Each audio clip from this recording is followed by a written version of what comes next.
Welcome to a new edition of the Neon Jazz interview series with New Orleans-based record producer, performing artist, author, and runner, Don Paul.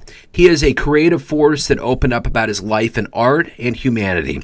He talked to us about his CDs, The Time We Have, Meld #1, and Women and Music, Meld #2. Proceeds benefit sticking up for children's partners in Haiti, and he is a big proponent of helping people. His life has been an inspirational journey through all of these varied interests as a Renaissance man and a giving cat. Dig this story. Hey, Don, thanks for taking a minute out, man. I appreciate it. Oh, thank you for your show. Thank you for the many, many years of your show. Oh, it's been my pleasure. I'm just standing on the shoulders of giants. As we get into this, you know, the tapestry of releasing all of these new recordings that you have is that we're in the middle of a pandemic. We're coming out of it. But there's greater chances now of things as the world wakes up. What does it mean to have new material come out during such a time right now in 2021? Well, as in last year, it seems like a lifeline, especially with the response. And I thank Kate Smith a lot for that. Kate Smith and her promotions team. Somehow that first album, The Time We Have, Meld 1, compilation of 13 tracks, got number 3 on the jazz charts and was on 65 stations. And it all seemed marvelous to me. It seemed like 1973 or something, you know. There was still that kind of reach possible. So that continues. I made many good friends through community radio. My wife works for WWOZ, and I'd had some acquaintance, you know, through her. But I had no real ken as to the national and international reach that's still there. Talk to me a little bit about how you survived this pandemic. What happened when this began, and kind of how did you go through it, keeping everything going? You had a lot going on in your life. How did you keep everything afloat and stay sane up to this point? That's a good question, Joe. I've never really thought about it. I tend to be a motor, just running. But I'm reminded of a remark from Haiti, from a documentary called I Am Haiti. You know, Haiti has the least incidence of suicide of any nation in the Western Hemisphere. And one person responds, "We don't have time for suicide." While all this was going on, I was really bothered by it, you know, and wrote a lot about it. But there was no deterrent, really. There was more of an incentive than a deterrent, especially as I saw the need. And it all just kind of continued to come together. It was frustrating to not be able to get out, you know, with my musicians here. It's always great to be with Roger Lewis, Kirk Joseph, Herlin Riley, and so forth. But there seemed to be something welling up in its place, and I can't really articulate that. It just was energizing.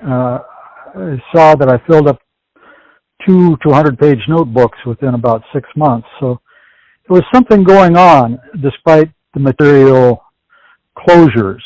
That's the thing about you, is that, as I mentioned, you have so many different things that are going on.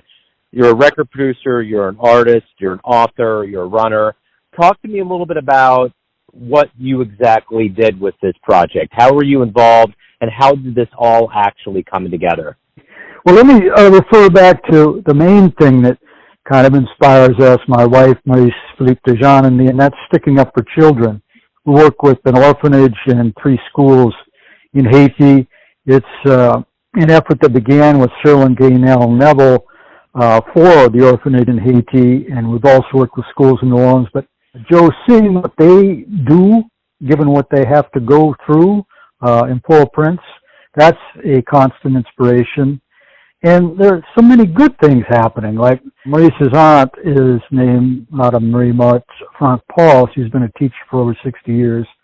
And she authors a textbook there in French, Haitian Creole, English, and Spanish. And she's long wanted to get that into audio and video form. So we've been occupied with that a lot. We've had a lot of contributions for that. And they've got the whole 243 pages of the textbook recorded, and we're now in the process of trying to bring that to everyone across Haiti. So there's that, and then with the albums, it was just time in 2019, 2020 to begin to regather work that dates back from 1989 when we couldn't do a record that I wanted to produce of the concert for Kid Jordan's birthday at the New Orleans Jazz Museum. I just turned attention to this compilation, and Maurice steered me to Kate, and from there on. So that's the best way I can explain it, is just every day there's something to do, and there are many good people to do it with. Well, and you're one of those good people, and I find it fascinating with folks that, you know, give of their time so much. I mean, I've seen a part of this spectrum. My son is in the autism spectrum, and I've been very involved with therapeutic services and a different way of life that I never knew existed.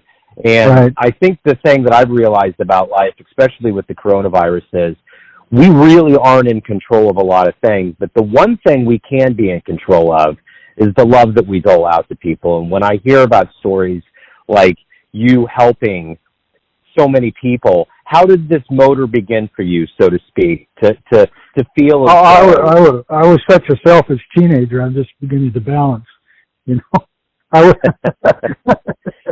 It seems like, and I don't know your age, Joe, but for me, 40s into age 50, I became a lot more concerned with the world outside the quote art unquote that I was making. You know, I was exclusively a writer until 1988. My brother Kenton introduced me to making songs or poems and so forth. But I just began to be more and more impelled that way, and I'm sure you have the same thing. Once you get into it and get the gratification, you see what a little can do in terms of a lot for others. It is a drug. It definitely seems like a way to health. You know, if you're not concerned with yourself, somehow you're healthier otherwise. Absolutely. How did all this begin for you? Tell me about exactly where you were born and a little bit about your family life and how you got this desire to do what you do in your life. So, Joe, I was born in Nova Scotia, and we moved to Brandon, Manitoba when I was 1, lived there until I was 6, moved to Reno, Nevada, so my mother could get a divorce, then moved to Sacramento, spent 2 years in the Golden State, 56, 58, moved to Bellingham, Washington, a beautiful town in the northwest corner of the state of Washington, about 20 miles below the Canadian border. And that's where I really grew up. I was there until age 17, went to grade school, junior high, high school there. And I was a very bored schoolboy, so around age 15, I started to write a novel that I completed at age 16. Got a lot of encouragement from generous teachers, and I was pretty much committed from there on to being a writer, and I held to that, you know, living in a lot of cheap circumstances until I got a Wallace Stegner Fellowship to Stanford, and then continued to live in cheap circumstances with a lot more friends. I made some lifelong friends at Stanford: Chuck Kinder, Michael Rogers, Scott Turow, April Smith, Tom Siegel. And then throughout the 1970s, I was a prose writer, writing a novel and stories, and I was also a blue-collar worker. I was a logger in the Pacific Northwest and Southeast Alaska between 73 and 77, and then a roughneck in the Gulf of Mexico between 77 and 80.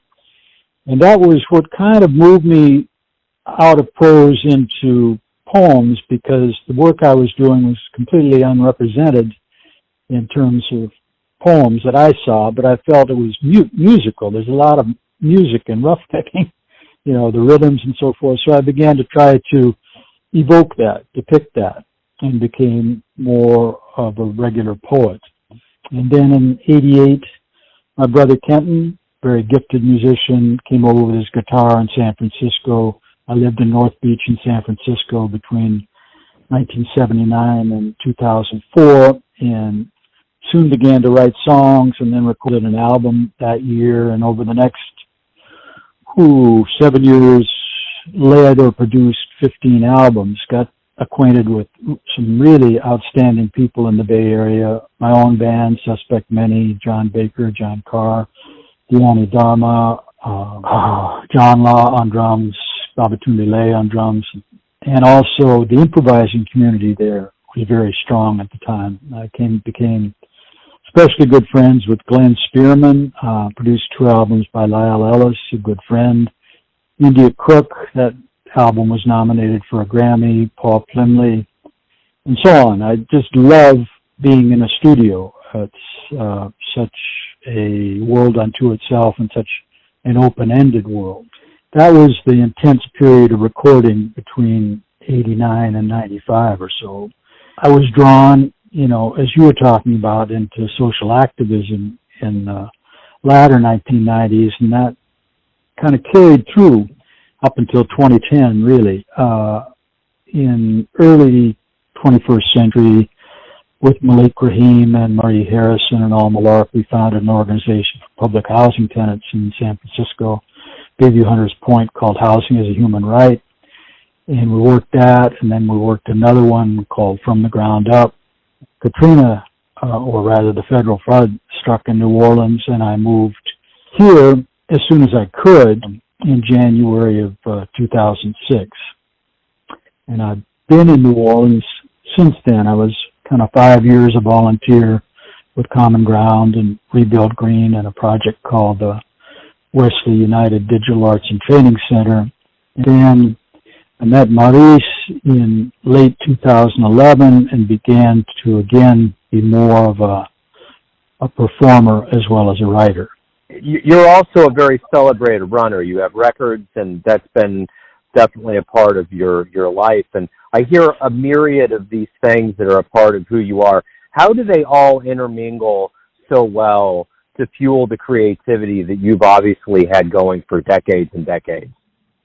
It's a mystery to me, I'll say first, Joe, but I think it's all part of somebody's plan, and it's all been fortuitous.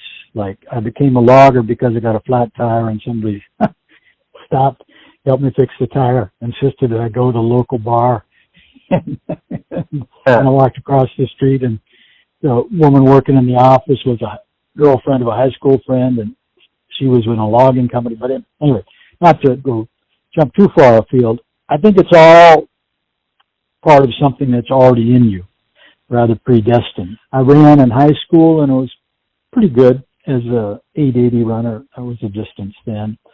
And then I completely gave it up to smoke cigarettes and be a poet Mahdi and, be a writer full-time, full on. Then I kept being drawn back to it. Like I'd run 1 or 2 times a year, and finally an English friend in San Francisco persuaded me to try it twice a week, 3 times a week. And long story short, I had a lot of talent, to tell the truth, and within 2 months I was running at a level that brought me to qualify for the U.S. Men's Marathon Trial in 1979. So that was like it came out of nowhere, but it was such a big part of my life for the next 10 years, certainly. I was, trying to be a world-class runner. And I met so many people and went so many places. I was able to run in Brazil 3 times, in Japan, and I met, lots of Africans, lots of people from South America, and it was kind of like, to try to answer your question, I think most distance runners in particular are like artists, in part because you have to spend so much time alone and so forth. I think a lot of athletes are like artists, having the energy that's generated through regular exercise, and particularly that kind of solitary exercise where you're musing a lot on your easy runs, I think is very good for creativity.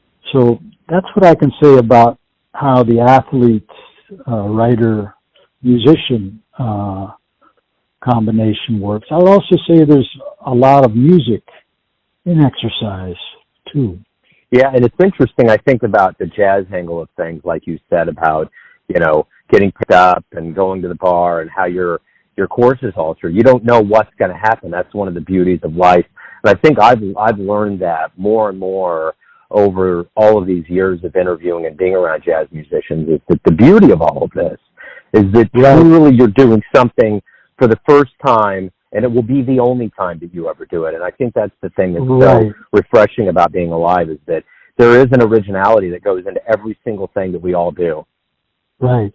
Yeah, I recall, I worked with really good musicians in the Suspect Many Band, but then Glenn Spearman invited me to perform with he and Raphael Malik, and they're both like veterans of Cecil Taylor's bands. And I recall a particular occasion there when I was just taken away, and that refers to what you're talking about. There are moments that you can't anticipate that bring you to a deeper, wider space, an illumination you would not have known before. Kirk Joseph, who's with me now in our Rivers of Dreams band here in New Orleans, the sousaphonist for the Dirty Dozen Brass Band, puts it well. He said, well, thank you, Don, for taking us to the other side.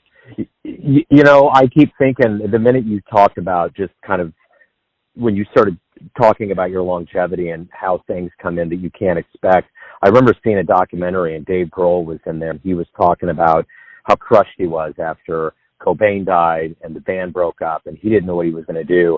And he went to a really remote part of the planet, and I can't remember exactly where it was at. Could have been Iceland, it could have been Africa, it could have been somewhere, but it was a billion miles away from where he was used to being. And he saw a kid that had a Nirvana shirt on, and it completely changed him. Like, he was done. He was like, I'm out. I'm not doing the music anymore. And when he came back, he formed the Foo Fighters. You know, and it's those moments of magic in life that are mystical, that you don't know what's going to happen, and it changes every single course of what you think you're going to do. Right. Yeah, like Haiti. I don't know how Haiti was in me all the time, but forever. In particular with music, we did a track called Crack War Going On in early '89, and the basic rhythms were taken from an album called Voodoo Drums of Haiti. You might know it. It's out in, LPs and cassettes and so forth. That really ran through me. It was rooted in me, and every time I had an interaction with Haiti, for whatever reason, it was intense. I remember when Aristide was deposed in early 2004, I was just livid. I was so angry that, someone who was head of a sovereign nation could just be yanked out again. And there was no tangible reason for me to feel that strongly about it, but there it is. And every time I've been to Haiti, we've been there 11 times since we got married in 2014. We went to a really good festival. I want to recommend Port-au-Prince International Jazz Festival. It's always been like a route, like Hopi country in Arizona is another one where there's just a magnetic pull to the place. And with Haiti, I always feel good there, despite the poverty and the hard times. It's very good to land in Haiti. I think that's a part of the predestination you were talking about, and how there's levels of reincarnation that can be a part of it. My wife always has a very strong pull towards the Native American side of things. Now, I'm 100% Italian, 50, I'm sorry. My dad and his ancestors all came from Italy, and I happened to be able to go to Italy. I had a pen pal in high school and ended up traveling out there and made it down to Rome. And I don't know that I've ever been in a place on this planet as magical and as alluring to me as Rome was, and not for the typical reasons, from the Trevi Fountain to the Colosseum and the Old Forum. There was just the walking on the soil, and I remember seeing a Vivaldi concerto one night, just a random night, no one around, down by the Vatican, and it just blew me away. I mean, it pulled emotion out of me that song and music has never done. It just felt like that was some ancestral past life that the ghost floated through me when I got there, and it's wild how that happens. I feel the same way, that there are many past lives in it. It's the only way it explains certain aptitudes. I've never had a drum lesson or so on, but I never have a problem picking up a drum and playing, with others, more or less, it's fruitful whenever I pick up a drum and play with other drummers and other musicians. And there's no basis to that other than something from this prior incarnation. You know, Mark Twain once said he didn't regret what he did in his life. He regretted what he didn't do. And when I think about the way you've lived your life and just these vignettes and reading your bio, there's been so many things that you have tried and you've done. At this point in your life, is there anything else that you're like, I want to do that? That's something I want to do. I want to be a billionaire, Joe. Help me out. There you go. Me and you both. I just think what I could do with them. No, I think this could be the most fruitful decade of my life. It feels that way as we're coming out of what we've been in. Also, I'm working with some really good people at an entity called Jam Bar. It comes from distance running. A good friend of mine from the 1980s in the San Francisco Bay Area, Brian Maxwell, also Canadian, and his wife, Jennifer, founded Power Bar, which they made a big success. I kind of worked with them on it in the first 5 years or so. And they sold it in 2000. And now Jennifer has come back with a new, quote, organic artisan energy bar called Jam Bar. There are 4 different flavors. They all have a musical relation because Jennifer has been a drummer, a really accomplished drum set player for about 20 years. The flavors are chocolate cha-cha and malt nut melody and musical mango and jazzleberry, and they're all great. So that has just begun to launch over the past 2 months, and it looks like it's going to open up a lot of pathways that she especially wants. She's donating 50% of her net to music education and to active living. And we've already made a connection with, the orphanage in Haiti. She just sent 1,200 jam bars to FEPE and FA and College Canopy Vert and the Yupi Yupi School. And we just worked out with somebody you might know, a really great person, Jessica Barron of Guitars in the Classroom, an initial delivery of 500 jam bars to the San Francisco Unified School District. So all that has come up just in the past 2 months. So I kind of have a feeling that maybe this decade is going to be completely different than a lot of great resetters would wish it. You know, it's going to be more of a burgeoning of creativity like the 1920s. Absolutely. Well, you know, and that was a lot of, you know, the Roaring '20s came out of a world war, and there were a lot of things that were akin to that. And you know, I think about that now, you know, I'm 49 and I've seen some flashpoints from, you know, the Challenger explosion to Reagan getting shot to, you know, 9/11. There was these different things, but I don't think any of us have ever lived through anything like this. So when I hear about artists that are waiting for that creative moment or that inspiration, if they aren't getting it right now, right, I don't know if there's any point in human history that they should take the time machine to, because this is it. This is a nexus, and there has to be a birth, a big bang of creativity that's going to just explode all over the place. And it is now. Well, so I'm so glad we're having this conversation, because I'm going to record that myself and begin.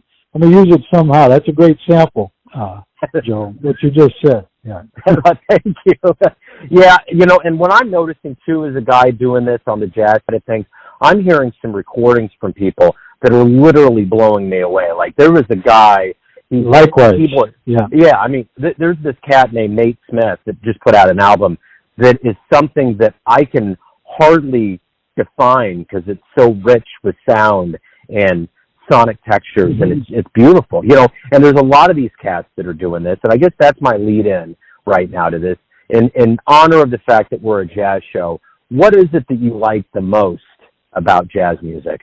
Soul and surprise, and taking you somewhere you haven't been consistently. I can listen to Out to Lunch anytime and go to a different place than I've gone with it before.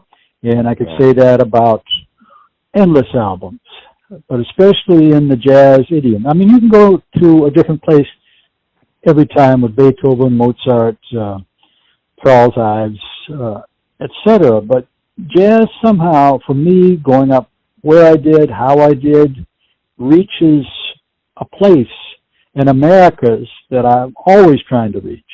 You know, I'm always trying to make the United States Americas, all of this hemisphere, all the riches that are here, all the riches that we consistently ignore is not fair because they're consistently submerged. They're not allowed into our culture, but they're the richest part of our culture. So that's where I get what I get with jazz. It's a very deep inspiration, and it's never knowable before the time of its coming. So if you could get into a time machine, you can go back in time. We get off the phone, DeLorean pulls up in front of your house, you get in.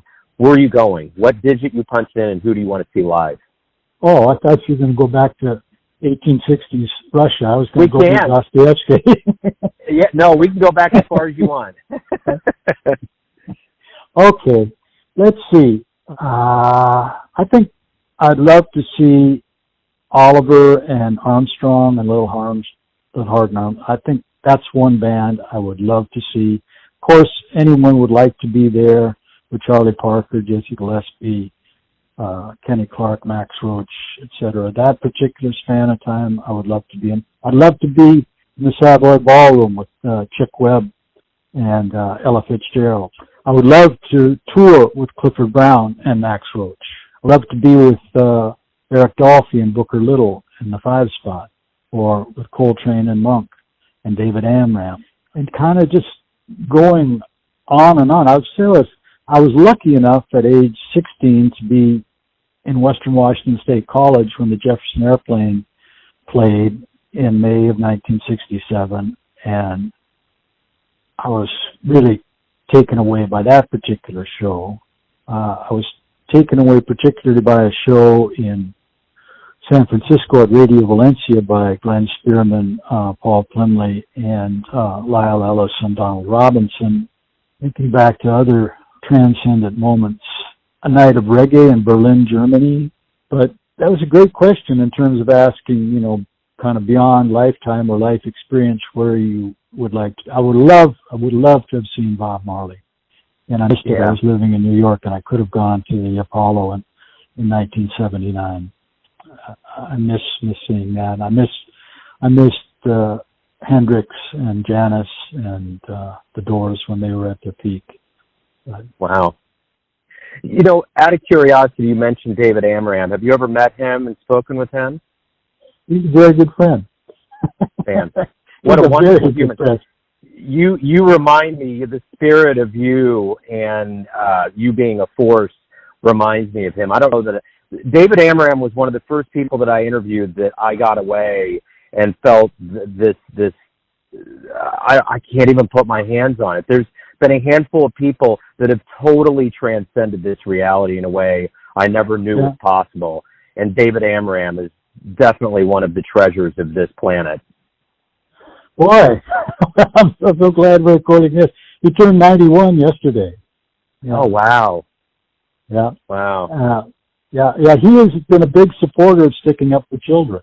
He recorded 7 lessons for the children there in French and played different instruments of the Western Hemisphere. That was in September of 2020. So you asked about, what keeps you going through all this. It's things like that, having, a Zoom meeting with David Amram, and he did that, and we put it out into Haiti. And that's wonderful.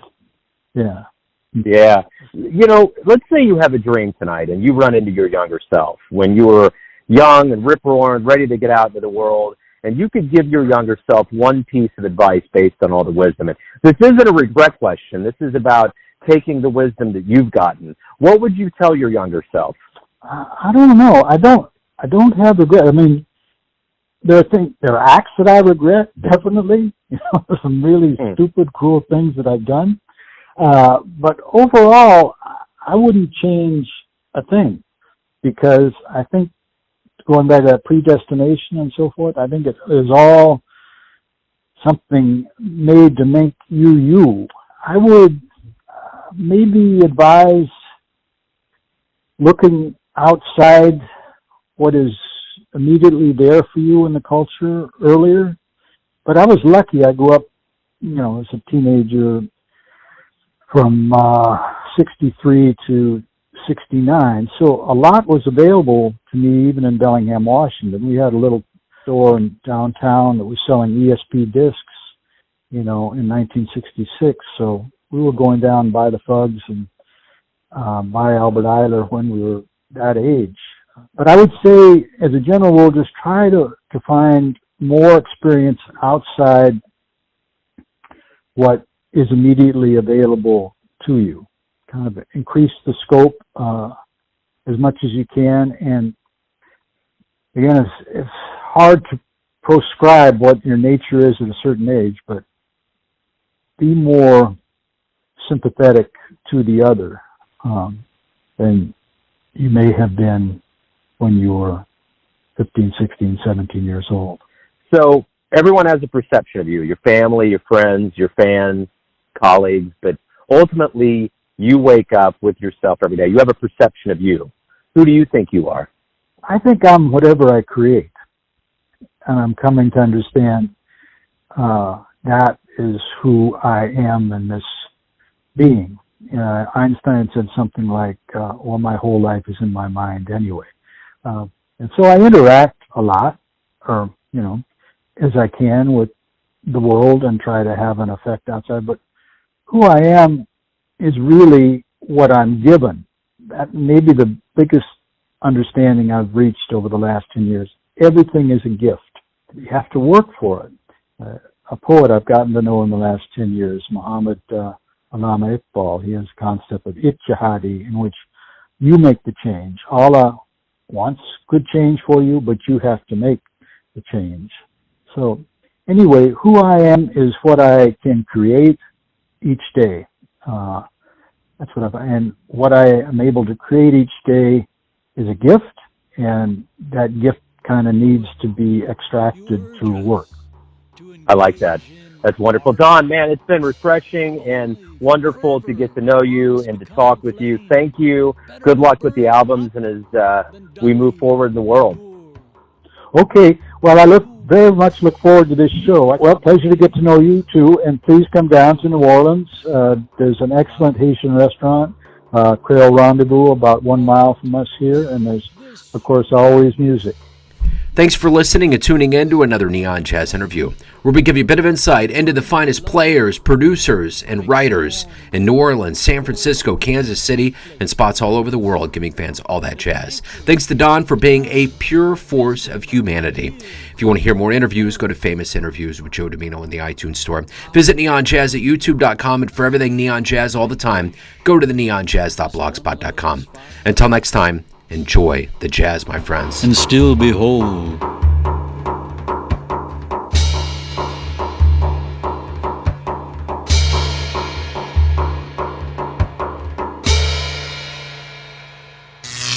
Neon Jazz.